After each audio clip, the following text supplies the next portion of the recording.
잘 들으십시오. 하나님의 말씀입니다.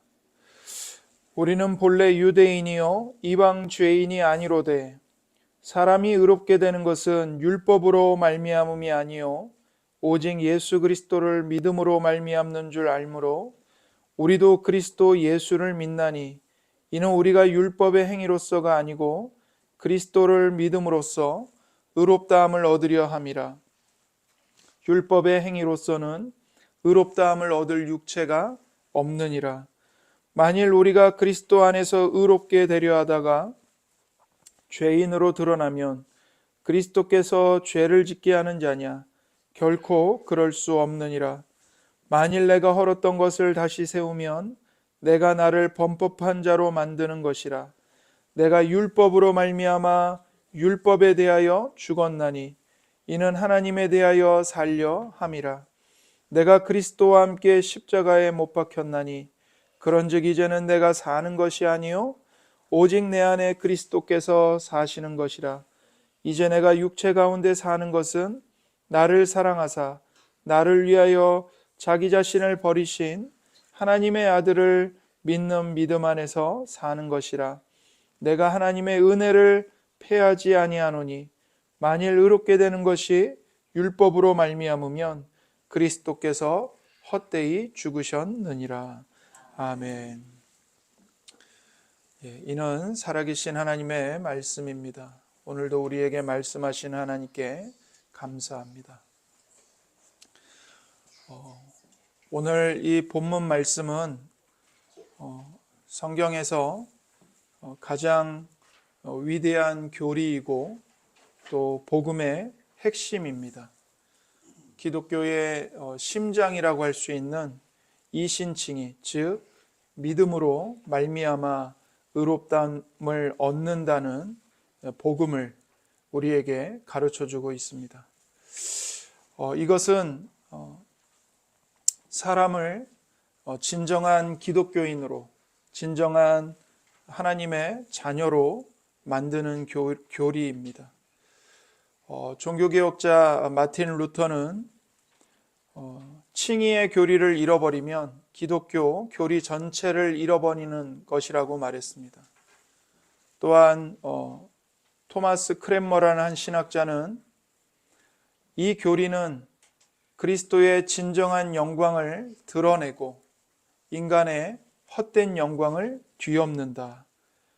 이를 부인하는 자마다 진정한 기독교인이라고 할 수 없으며 그리스도의 영광을 나타내지 못하고 오히려 그리스도와 그분의 복음에 대한 대적이 되는 것이며 인간의 헛된 영광을 드러내는 것이다. 이렇게 말했습니다.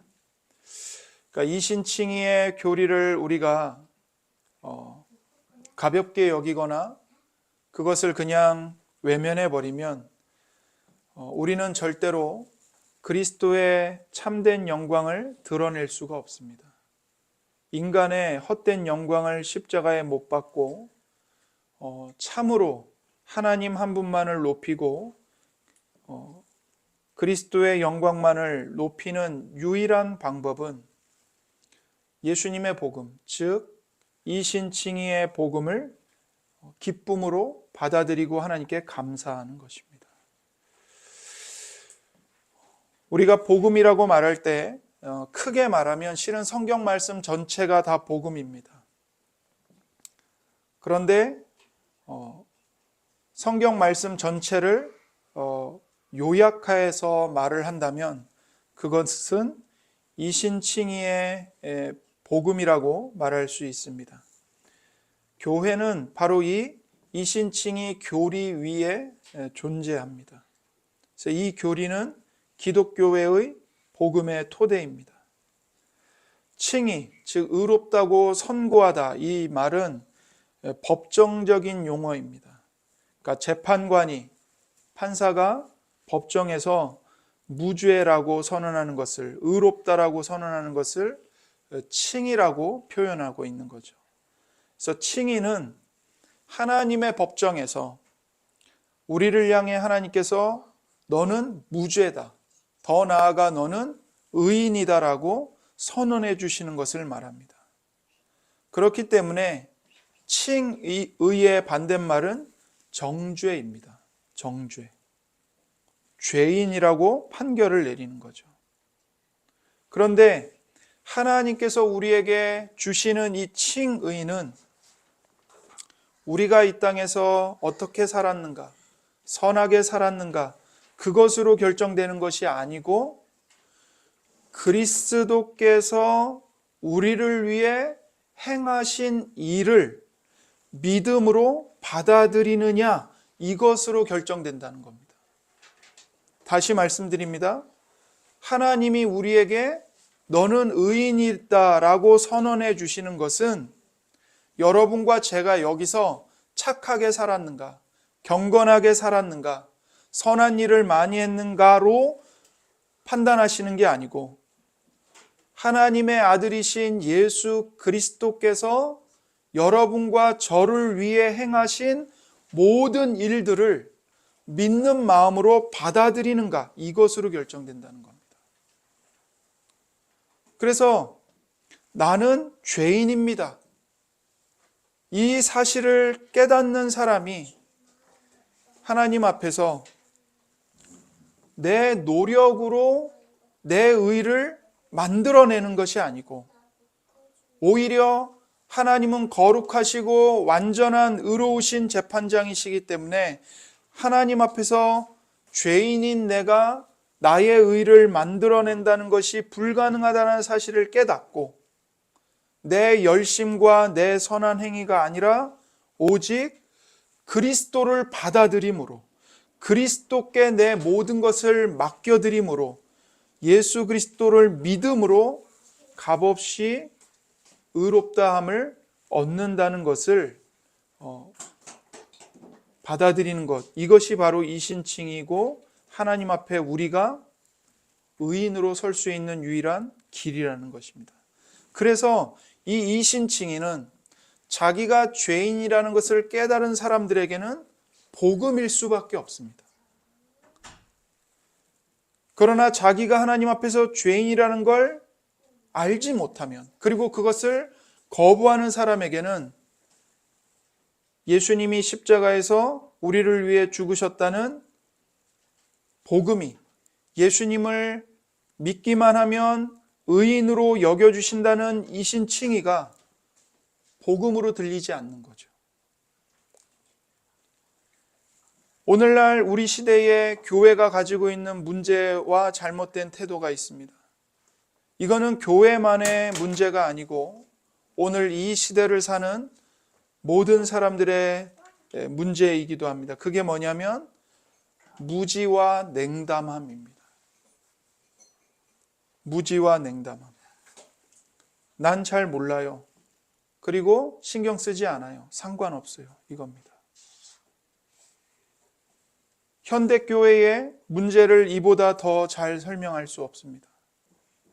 우리가 하나님으로부터 받은 이 값없이 받은 이 구원의 은혜가 얼마나 넓고 얼마나 길며 얼마나 높고 얼마나 깊은지를 알지 못합니다. 거기에 대해서 관심도 없고 알려고 하지도 않습니다. 이것이 우리의 가장 심각한 문제입니다.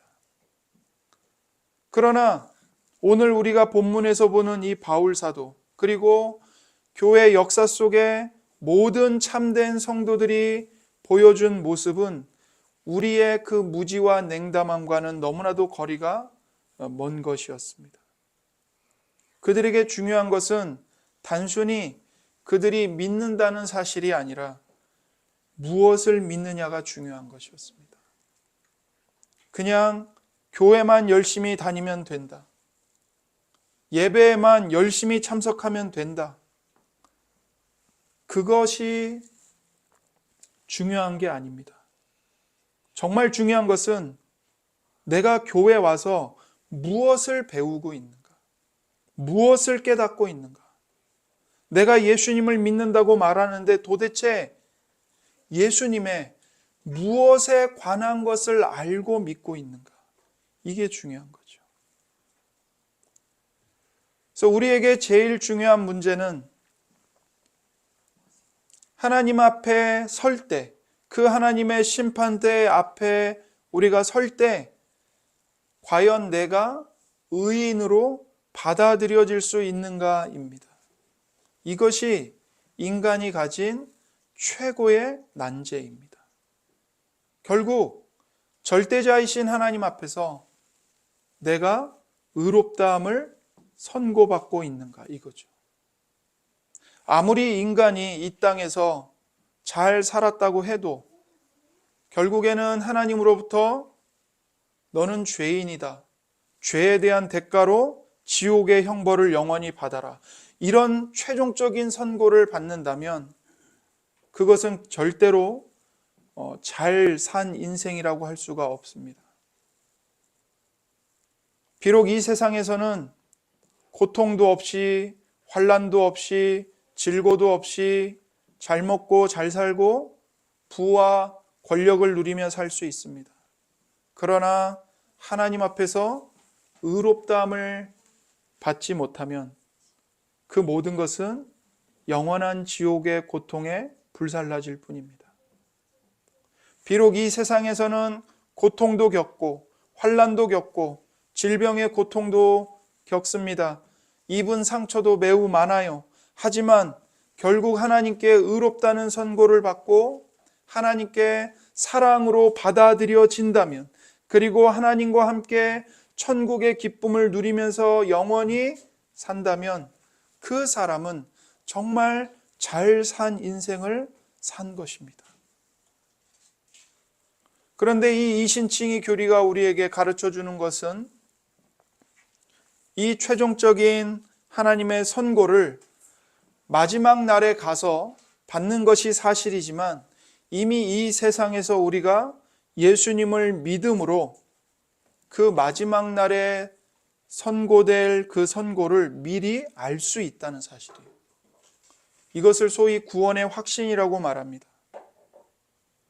중요한 것은 이 세상에서 편안하게 살았느냐, 고통 없이 살았느냐, 형통하며 살았느냐, 괜찮게 살았느냐가 아닙니다. 하나님 앞에서 의롭다함을 받았는가, 이게 중요한 거죠. 즉 어떻게 하면 하나님과 바른 관계 속에 들어갈 수 있느냐입니다. 그래서 오늘 짧은 본문에 의롭다함을 받는다는 말이 무려 5번이나 나옵니다.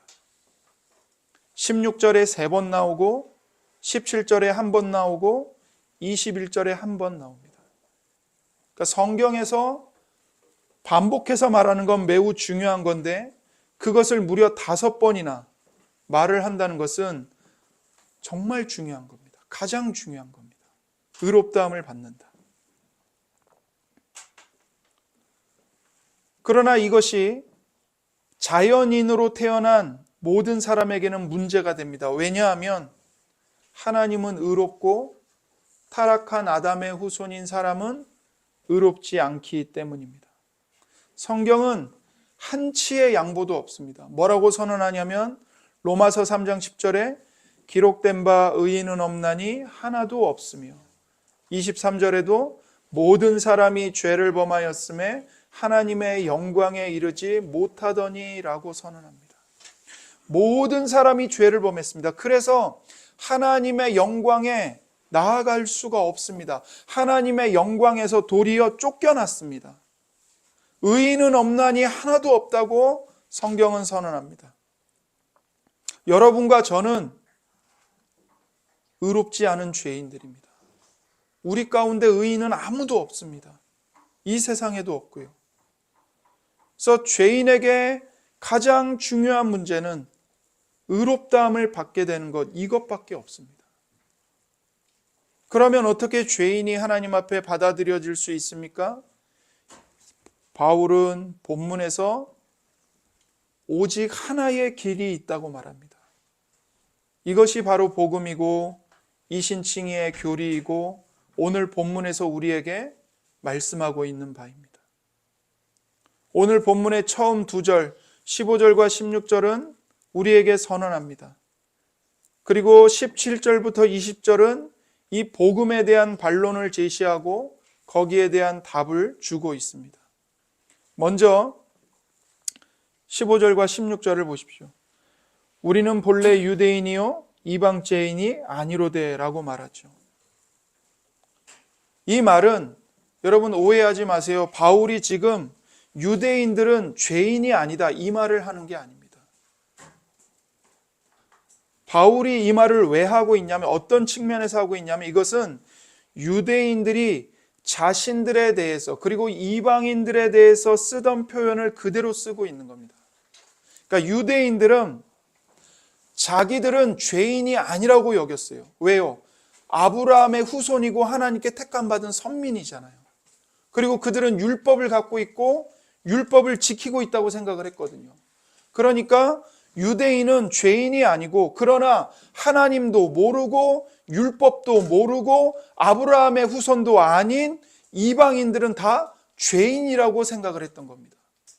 그래서 지금 바울은 유대인들은 하나님 앞에서 죄인이 아니다 그런 뜻으로 얘기하고 있는 게 아니고 베드로에게 말을 하는데 무슨 말을 하냐면 우리가 아는 바대로 우리는 본래 유대인이 아니고 이방 죄인이 아니지 않냐 이런 그냥 그 표현을 그대로 쓰고 있는 겁니다.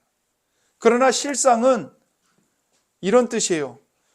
그러나 우리 유대인이 선민의 모든 특권을 가졌다고 주장한다고 해도 율법을 지킴으로 의롭다함을 받을 사람은 아무도 없다. 이 말을 하고 있는 겁니다. 그게 16절의 말씀이죠. 사람이 의롭게 되는 것은 율법의 행위로 말미암음이 아니요 오직 예수 그리스도를 믿음으로 말미암는 줄 알므로 우리도 그리스도 예수를 믿나니 이는 우리가 율법의 행위로서가 아니고 그리스도를 믿음으로써 의롭다함을 얻으려 함이라. 율법의 행위로서는 의롭다함을 얻을 육체가 없느니라. 이 말을 하고 있는 거예요. 우리가 아무리 유대인이어도 우리가 선민이어도 우리가 아브라함의 후손이고 하나님의 율법을 지키고 있다고 해도 우리 유대인조차도 율법을 지켜서는 하나님 앞에 의롭다함을 받을 수 없다. 베드로 당신도 이것을 알고 있지 않는가? 이 말을 하는 거예요. 우리도 예수 그리스도를 믿음으로만 하나님께 받아들여진다. 그 점에서는 유대인이나 이방인이나 차별이 없다.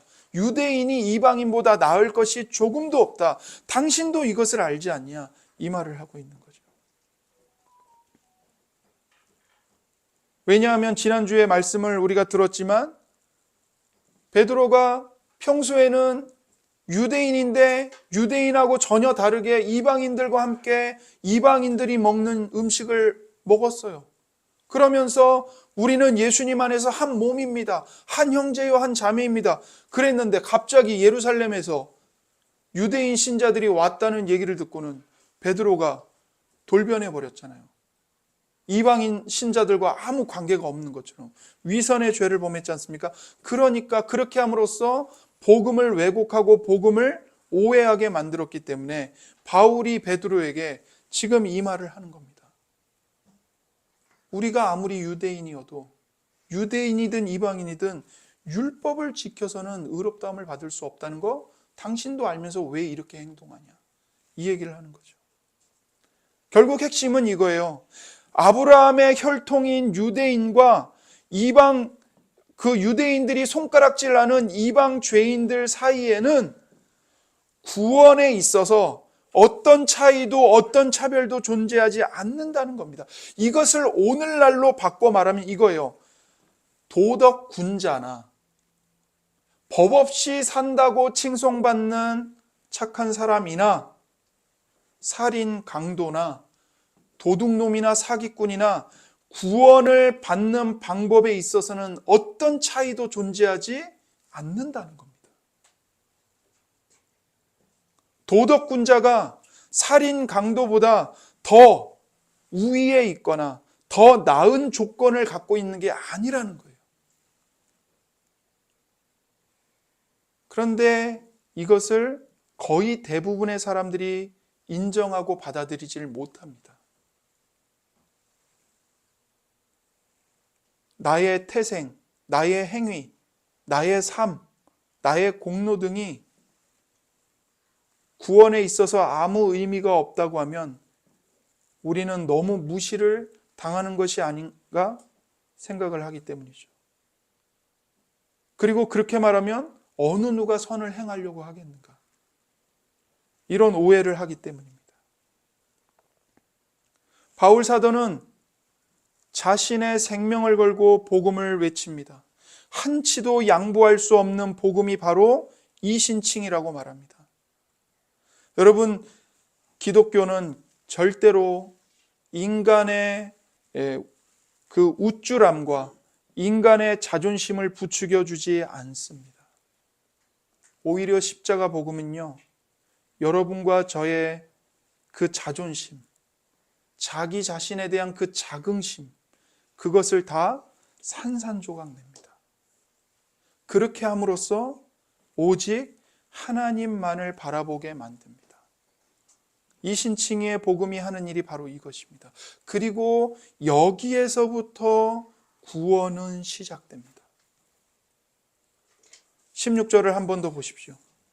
사람이 의롭게 되는 것은 율법의 행위로 말미암음이 아니요 오직 예수 그리스도를 믿음으로 말미암는 줄 알므로 우리도 그리스도 예수를 믿나니 이는 우리가 율법의 행위로서가 아니고 그리스도를 믿음으로써 의롭다함을 얻으려 함이라. 율법의 행위로서는 의롭다함을 얻을 육체가 없느니라. 보십시오. 이 말씀은 모든 사람이 하나님 앞에서 죄인이고 하나님이 보시기에 악하고 심판받아 마땅하다는 것을 말해줍니다. 그런데 그러면 우리는 종종 이렇게 생각합니다. 내가 지금까지 저지른 모든 죄가 하나님이 보시기에 악하고 심판받아야 한다면 이제부터 착하게 살면 그 모든 죄들을 덮을 수 있지 않을까? 이렇게 단순하게 생각을 합니다. 이 문제는 모든 사람들이 겪는 문제입니다. 그래서 모든 사람은 결국 두 가지로 반응을 해요. 내가 죄인이라는 이 죄책감에 대해서 두 가지로 반응을 합니다. 어떻게 반응하냐면 하나는 내가 죄인이라는 것 자체를 거부합니다. 내가 왜 죄인이야? 어떤 이들은 기독교가 너무나도 죄의식을 자극해서 사람들을 통제하려고 한다고 비난을 해요. 너무 죄.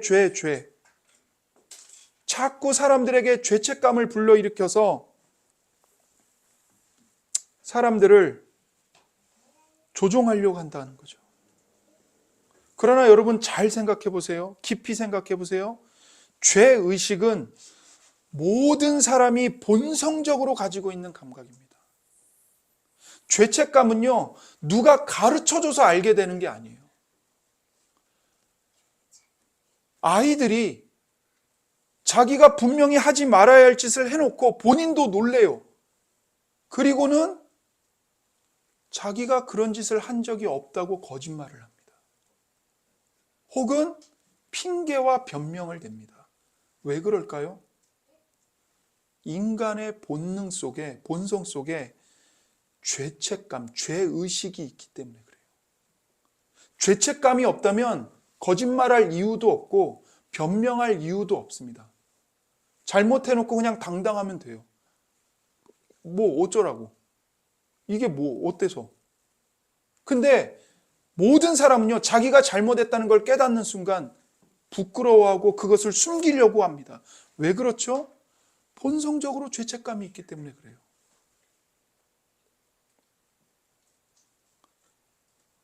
내가 잘못했다는 사실을 지워버리려고 해도 죄책감은 사라지지 않습니다. 그래서 잘못한 사람들이 더 화를 냅니다. 더 큰 소리를 냅니다. 자기 자신을 정당화하기 위한 거예요. 여러분이나 저나 약속된 시간에서 늦으면 내가 왜 늦었는지 변명을 하려고 하죠. 그럴듯한 이유를 말하려고 합니다. 그런 죄책감이 우리 안에 있기 때문에 그래요. 나를 정당화시키고 싶은 본능이 있는 거예요. 그래서 잘못한 사람들이, 방귀 낀 사람이 성낸다고 더 화를 내는 거예요. 그러나 아무리 자신을 정당화해도 죄책감을 지워버릴 수 없고 내가 죄를 지었다는 사실을 지워버릴 수가 없습니다. 아무리 센 척하고 사람들 앞에서 괜찮은 사람인 척 연기를 하지만 나는 위선자에 불과하다는 것을 자신이 누구보다도 더 잘 알죠. 그리고 나서 이제 어떤 사람들은 또 이 죄책감에 대해 어떻게 반응을 하냐면 착한 일을 함으로써 양심을 만족시키려고 도피합니다. 그러나 이것은 정당한 방식이 아닙니다. 여러분 생각해 보세요. 사람을 죽인 살인마가 사람을 살해하고는 죄를 덮겠다고 많은 선행과 구제를 한다고 해보십시오. 그렇다고 죄가 덮어집니까?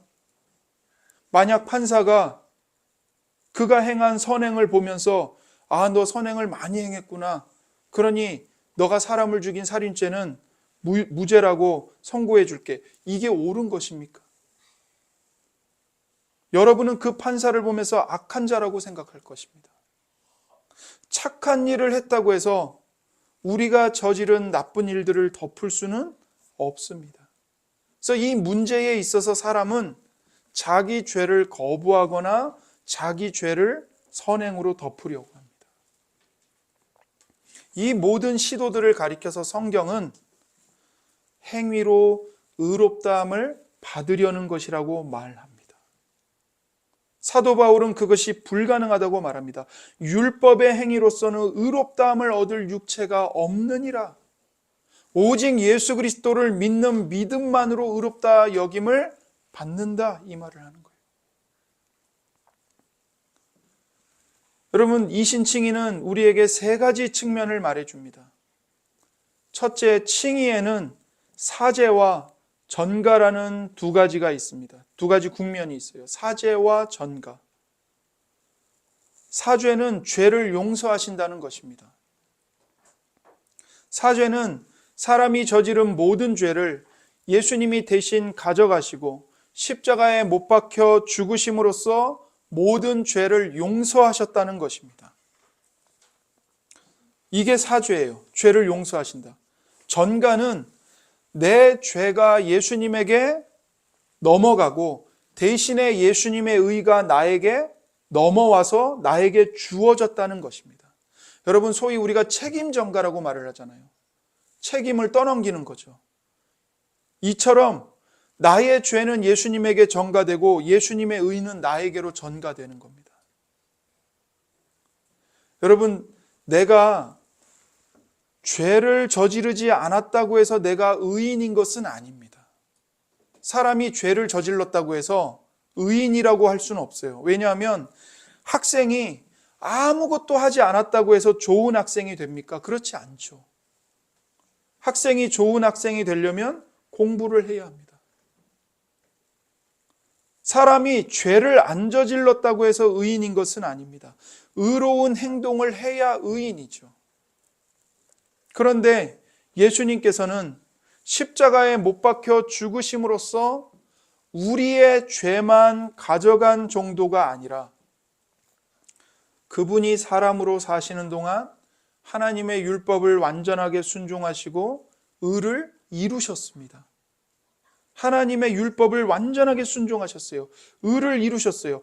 그렇게 예수님이 행한 모든 선행과 의로운 일들을 아무 조건 없이 우리의 것으로 여겨주십니다. 이것을 의의 전가라고 부릅니다. 다시 말해서 여러분의 죄는 예수님께로 전가되고 예수님의 의로움이 여러분의 것으로 전가되는 겁니다. 이 교환이 이루어지는 거예요. 죄는 예수님에게, 예수님의 의는 나에게 교환이 이루어지는 거죠. 이게 이신칭이에요. 두 번째로 이신칭의는 의로워지는 것이 아니라 의롭다고 칭해주는 것입니다. 우리가 의로워졌다는 것이 아닙니다. 우리의 본성이나 우리의 어떤 상태가 의로워졌다는 뜻이 아니에요. 우린 여전히 죄인이에요. 그런데 그런 우리를 의롭다고 여겨주시는 겁니다. 여겨주시는 거예요. 그래서 우리가 예수님을 믿으면 그 즉시 예수님이 의로운 만큼 의롭다고 여김받습니다.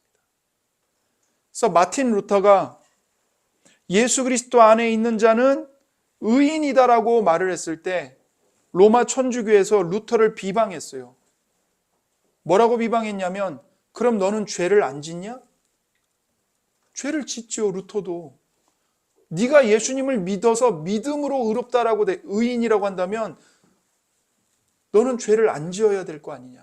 그러나 모든 신자들이 다 죄를 짓는다. 그런데 어떻게 예수님을 믿음으로 의롭다라고 여김받는다고 말할 수 있느냐.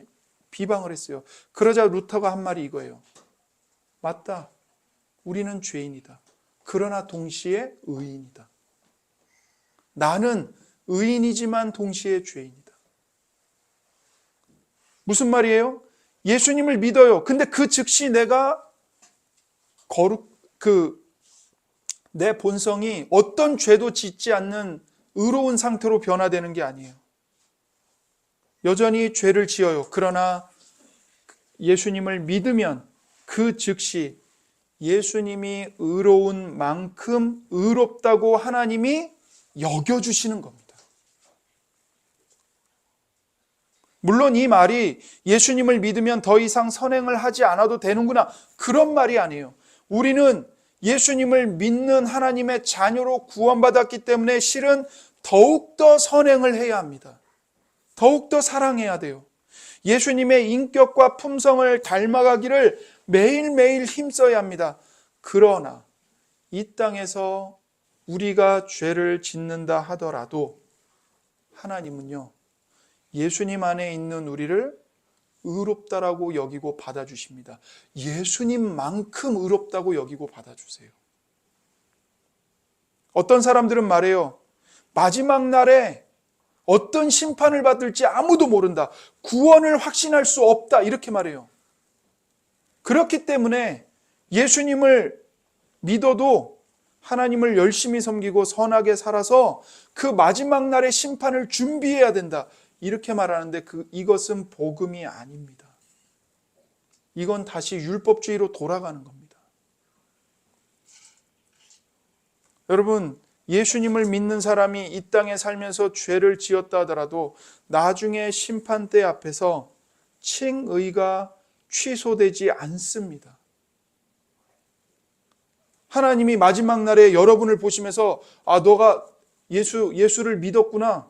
근데 너 지금 보니까 살면서 죄를 많이 지었네? 안 되겠다. 너 칭의 무효. 너는 지옥으로 가라. 그렇게 하시지 않는다고요. 여기서 여러분이 예수님을 믿어서 의롭다라고 여김을 받았고 그게 선고가 되었기 때문에 이 칭의의 선고는 마지막 날에도 변하지 않습니다. 바뀌지 않아요. 여러분과 제가 예수님을 믿는다면 믿는 즉시 의롭다고 여김을 받고 그 칭의의 선언은 마지막 심판날에도 절대로 바뀌지 않습니다. 세 번째는 칭의는 믿음으로만 받습니다. 행위가 아닙니다. 공로가 아니에요. 어떤 사람들은 이 믿음조차도 공로로 여기는 경우가 있어요. 쟤는 안 믿어서 지옥 가고 나는 믿었으니까 천국 가. 이렇게 생각을 합니다. 맞는 말 같은데 그 믿음을 자기 공로로 생각하면 틀린 겁니다. 안 믿는 사람들보다 나는 믿었기 때문에 구원받은 거야. 같은 죄인이지만 그래도 나는 예수님을 믿는 죄인이야. 내가 좀 더 낫지. 그게 아닙니다. 믿음은 자격이 아닙니다. 믿음은 공로가 아닙니다. 이건 오해예요. 여러분, 성경 에베소서에서 뭐라고 말해요? 믿음조차도 하나님의 은혜의 선물이라고 말합니다. 믿음은 하나님의 모든 구원과 선물을 받아들이는 겁니다. 받는 손이 믿음입니다.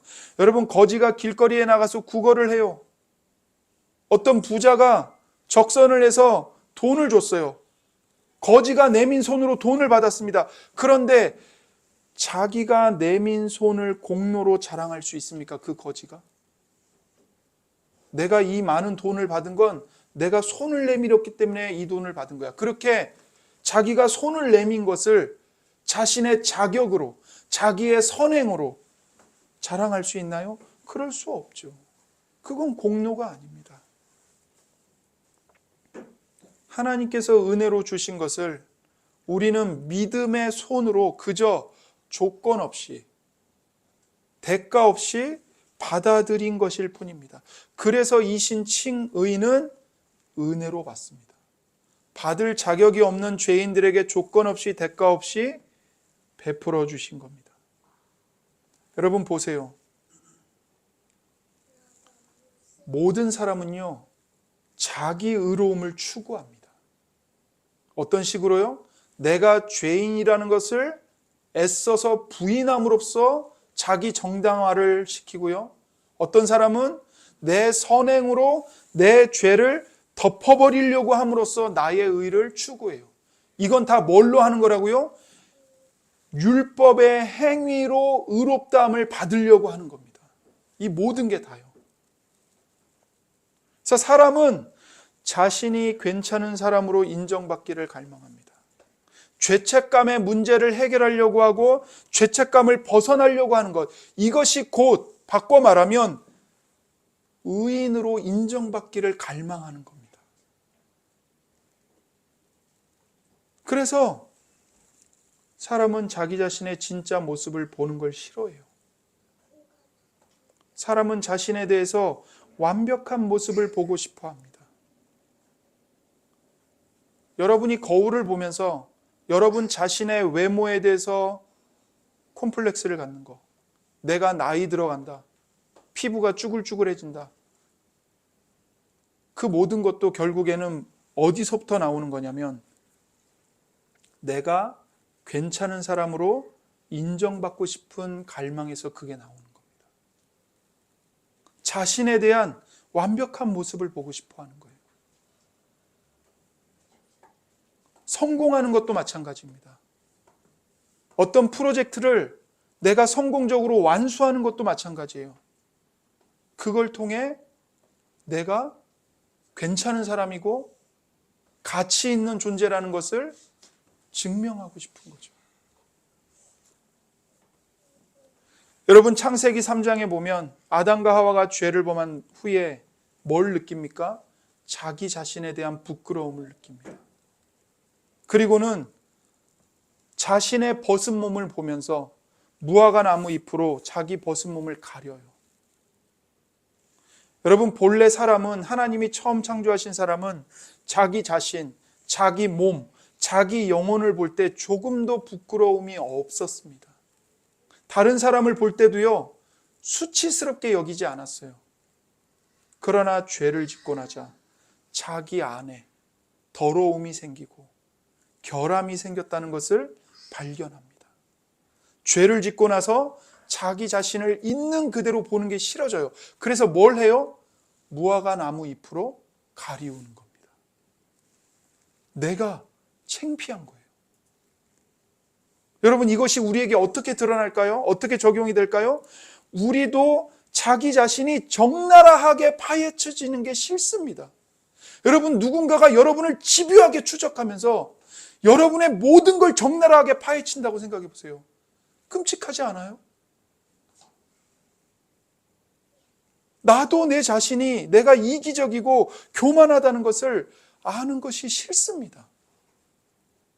왜 많은 사람들이 하나님의 말씀을 듣기 싫어할까요? 그 모든 말씀이 우리의 죄를 적나라하게 파헤치고 드러내 보여주기 때문입니다. 그래서 하나님의 말씀을 듣기 싫어하는 거예요. 그런데 정말로 많은 사람들이 이 칭의를 그리스도를 떠나서 율법을 통해 자기 행위를 통해서 찾으려고 합니다.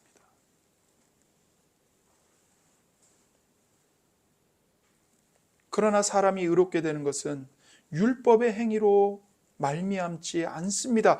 율법의 행위로 의롭다함을 얻을 수 있는 사람이 아무도 없습니다. 사람은 율법의 행위로 의롭다함을 얻으려고 자신이 괜찮은 사람이라는 것을 확증하려고 노력합니다. 16절이 우리에게 그것을 얘기해 주는 거예요. 말해 주는 거예요. 그래서 바울이 16절에서 율법의 행위로 안 된다는 것을 3번이나 강조합니다. 3번이나. 19절 말씀을 보십시오. 본문 19절. 내가 율법으로 말미암아 율법에 대하여 죽었나니 이는 하나님에 대하여 살려 함이라.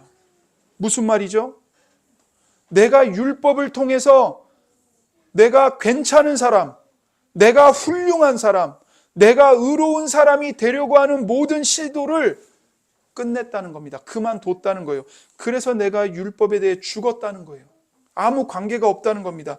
율법을 지키는 행위로는 도저히 안 된다는 것을 알았기 때문이라는 거예요. 뭘 통해서 알았어요? 내가 율법으로 말미암아 알았다는 거예요. 내가 율법을 열심히 지키려고 엄청 노력을 했는데 이제 보니까 그 율법이 오히려 나를 죄인으로 정죄하고 있었다. 이걸 깨달았다는 거죠.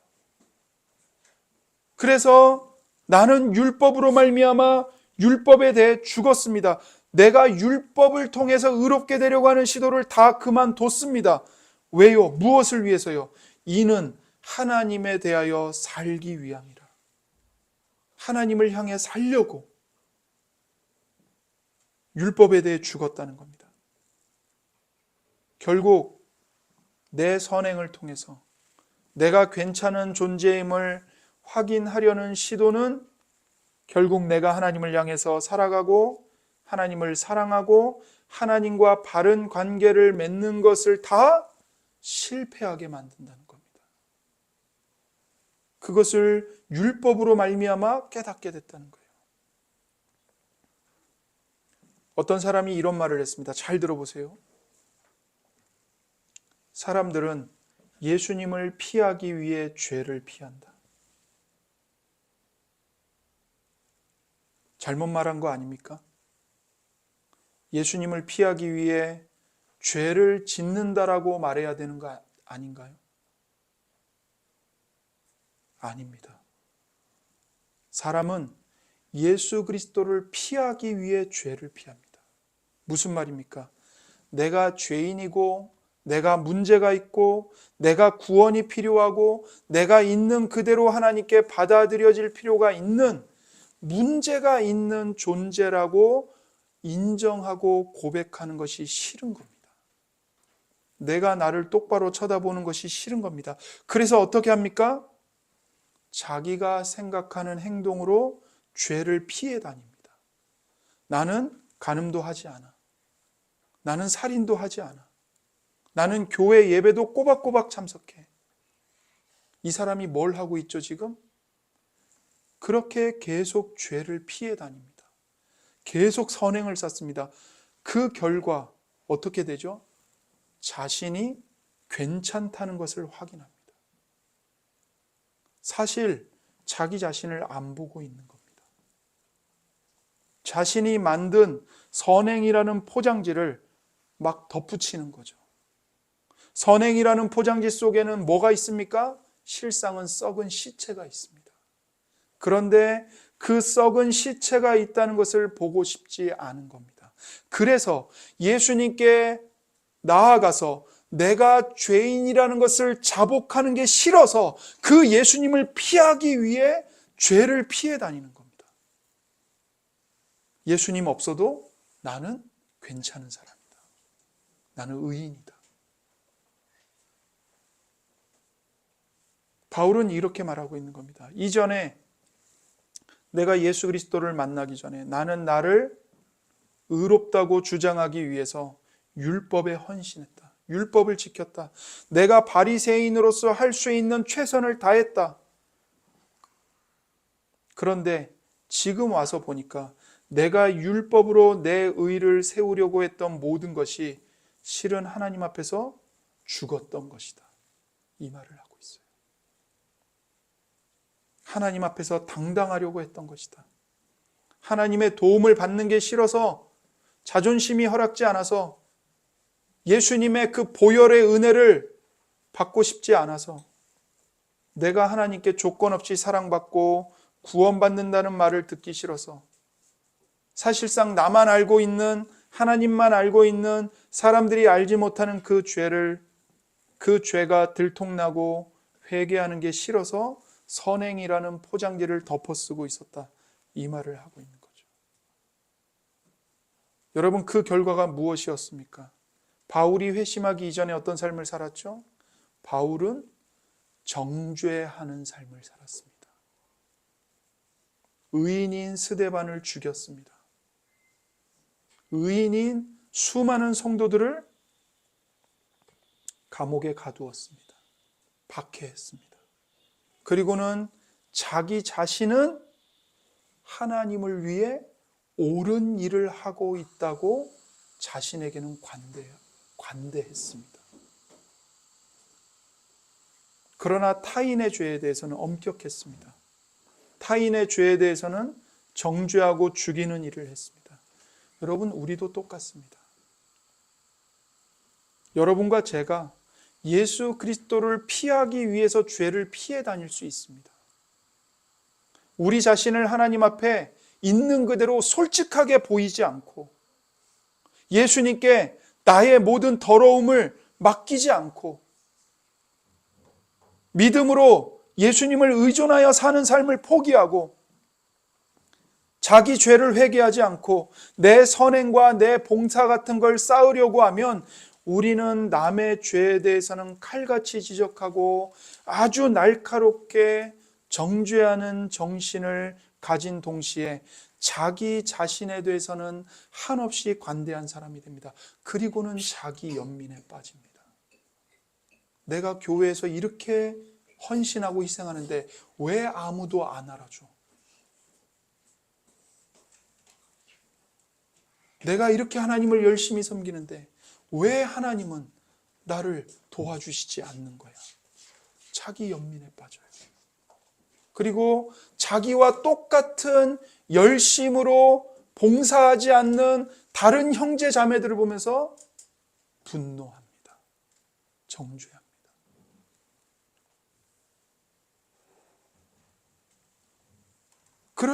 그때 우리가 율법을 지키는 행동은 두려움과 분노 때문에, 자기 연민 때문에 지키는 것입니다. 기쁨과 사랑으로 지키는 것이 아닙니다. 여러분, 20절 말씀을 보세요. 내가 그리스도와 함께 십자가에 못 박혔나니 그런즉 이제는 내가 사는 것이 아니요 오직 내 안에 그리스도께서 사시는 것이라. 이제 내가 육체 가운데 사는 것은 나를 사랑하사 나를 위하여 자기 자신을 버리신 하나님의 아들을 믿는 믿음 안에서 사는 것이라. 보세요. 이신칭의로 오직 믿음과 은혜로 의롭다 여김을 받은 성도는 그리스도 안에서 사는 사람입니다. 우리의 의는 어디 있습니까? 오직 그리스도 안에만 있습니다. 아니, 더 정확하게 말하면 그리스도가 바로 우리의 의가 되십니다. 바울은 말합니다. 나는 더 이상 내가 아닙니다. 이제는 내가 사는 것이 아니요 내가 그리스도와 함께 십자가에 못 박혀 죽었습니다. 그러니 이제는 내가 사는 게 아니고 오직 내 안에 그리스도께서 사시는 겁니다. 나는 물론 죄인입니다. 나는 쓰레기 같은 존재입니다. 내가 쓰레기 같은 존재인 이유는 내가 악행을 일삼았기 때문이 아닙니다. 내 안에 있는 교만을 선행으로 덮을 정도로 위선자였기 때문입니다. 그 교만이 내가 그전에는 사람들을 보면서 지적했던 남봉꾼들, 창기들, 살인자들의, 사기꾼들의, 도둑놈들의 죄보다 훨씬 더 나쁜 죄였습니다. 이 말을 하고 있는 겁니다. 여러분, 마귀는요, 우리 안에 교만이라는 죄가 자라게 할 수만 있다면 우리가 얼마든지 교회 예배를 꼬박꼬박 참석하고 여러 가지 봉사와 선행으로 우리 행위를 치장하는 것을 얼마든지 용납할 수 있습니다. 바꿔 말하면 마귀는 우리 안에 교만이라는 암덩어리가 자라게만 할 수 있다면, 그렇게 만들 수만 있다면 손가락에 난 작은 상처 따위는 얼마든지 고쳐줄 수 있는 겁니다. 바울은 이걸 깨달은 겁니다. 그래서 바울은 그리스도 안에서 자신의 행위와 의로 괜찮은 존재라는 시도를 포기했습니다. 그리스도와 함께 십자가에 못 박혀 죽었습니다. 그러면 이제 어떻게 됐을까요? 이제는 자기를 위해 죽으신 그리스도를 바라봅니다. 그리고 그리스도와 믿음으로 하나가 됩니다. 예수님이 말씀하십니다. 내가 너다. 내가 너와 하나가 되었다.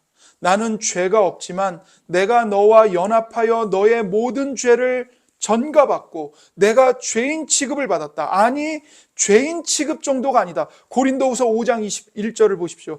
하나님이 죄를 알지도 못하신 이를 우리를 대신하여 죄로 삼으신 것은 우리로 하여금 그 안에서 하나님의 의가 되게 하려 하심이라.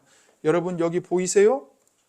하나님이 죄를 알지도 못하신 이 예수님을 우리를 대신하여 죄인 정도가 아니라 뭘로 삼으셨다고요? 죄로 삼으셨다고요. 죄로 삼으셨다고요. 예수님을 우리를 대신하여 죄로 삼으셨습니다. 예수님이 우리를 대신하여 죄가 되셨습니다. 십자가에서 사랑하는 아버지께서 나를 끔찍한 강간범, 위선자, 도둑놈처럼 취급하셨다. 예수님이 그렇게 말씀하시는 거예요. 난 그런 죄를 범한 적이 없지만 난 너와 하나가 되어 너의 죄를 내 것으로 삼았다. 내가 너를 사랑하기 때문이다. 그리고 너는 나다. 내가 한 모든 순종과 선행이 바로 너의 것이다. 이제 너 안에서 사는 것은 너가 아니라 바로 나다. 이 말씀을 하십니다. 이때 바울은 새로운 자아를 가지게 됩니다. 나는 계속해서 사도 바울이지만 다소 출신의 바울이라는 사람이지만 더 이상 바울이 아닙니다. 나는 그리스도와 연합한 사람입니다. 나는 새로운 정체성을 가지게 되었습니다. 예수님을 믿는 저와 여러분의 이 구원의 일이 일어난 겁니다. 예수님을 믿는 여러분 안에 사는 분은 여러분 자신이 아니고 바로 예수님이십니다. 여러분, 아우구스티누스라는 사람이 있는데 4세기의 교부이고 훌륭한 목회자였습니다. 그는 이전에 회심하기 전에 사실상 거의 성중독자였습니다. 그가 스스로 고백한 것입니다. 아우구스티누스가 예수님을 만나서 예수님과 연합한 삶을 살고 있었습니다. 그러다가 예전에 만났던 어떤 여인을 만났습니다. 그 여인이 다시 아우구스티누스를 유혹했어요. 아우구스티누스에게 인사를 하는 겁니다. 반갑게. 그러나 아우구스티누스는 유혹을 받지 않았습니다. 그때 아우구스티누스가 나는 유혹받지 말아야 해. 나는 노력해야 해. 그렇게 말하지 않았습니다. 그가 뭐라고 말했냐면 그 여인에게 나는 내가 아닙니다. 당신이 예전에 알던 아우구스티누스는 이미 죽었습니다. 저는 당신이 알던 그 사람이 아닙니다. 나는 그리스도와 연합했습니다. 나의 정체성은 과거의 죄인으로 머물러 있지 않습니다. 순결하신 분이 나와 하나가 되셨습니다. 완벽하게 의로우신 분이 내 안에 계십니다. 내가 내 안에 있고 내가 그분 안에 있다고 말씀하셨습니다. 그렇기 때문에 나는 더 이상 과거의 내가 아닙니다. 내 외모는 당신이 알아보는 대로 그대로지만 나는 완전히 다른 사람입니다. 여러분, 이것이 그리스도를 믿는 사람, 그리스도 안에 있는 여러분과 저의 정체성이고 새로운 피조물로 재창조된 것입니다. 여러분이 바로 이런 새로운 존재입니다. 여러분이 그리스도 안에서 어떤 존재인지를 확인하십시오. 여러분들이 여러분 스스로를 볼 때 여러분이 훨씬 더 악하게 보는 동시에 여러분이 훨씬 더 여러분을 귀하게 여기시기 바랍니다. 얼만큼 귀하게 여겨야 하냐면 예수님만큼 여러분 자신을 귀하게 여겨야 합니다. 십자가에 못 박히신 그리스도 예수를 믿고 있기 때문에 말이죠. 그리고 사탄만큼, 마귀만큼 여러분을 악하게 여기십시오. 내 안에 있는 죄와 교만은 실제로 파렴치한 범죄를 저지른 적이 없다 하더라도 내가 하나님과 같아지고 싶은 나의 교만, 내 인생을 내가 주인이 되어서 내 뜻대로 살고 싶은 그 교만은 곧 사탄과 같기 때문입니다. 그러나 하나님께서는 그리스도 안에서 나를 예수님만큼 순결하고 아름답고 완전하게 보시고 받아들이십니다. 이 믿음이 우리를 변화시킵니다. 사랑함으로 순종하게 만듭니다. 여러분이 예수님을 믿으면 여러분은 하나님의 뜻대로 살아가지 않는 사람들을 보면서 긍휼히 여기게 됩니다.